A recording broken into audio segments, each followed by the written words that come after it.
धान काटने वालों की जिंदगी। हाइट साला ये बंदी का भी कोंटा गिरा हुआ है बे। संतोष चल मशीन चालू कर वाला। और ये इधर साइड साइड से मशीन चलाना, इधर मत लाना गिरे पे। चल चालू कर।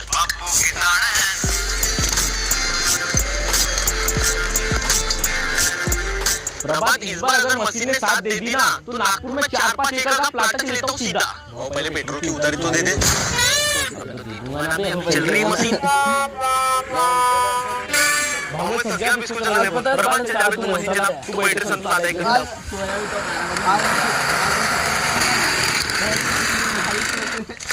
हो गए वो बंदी काट के पूरी। संतोष चल जा तू मशीन चालू कर। मैंने अभी 1 घंटा काटा और इसने 20 मिनट। मैंने 1 घंटा ज्यादा काटा तो उसका क्या? और मैंने परसों चलाया था तो और 2 दिन पहले ये तो भागने के भागने गया था उधर क्या? और तू शांति से मिलने गया था 1 घंटे के लिए मैंने काटा तो उसका क्या? अबे तुम्हारे साथ तुम्हारी कम जाएगा की बात थी। मैं पानी पीने के बहाने से भी जाता हूं।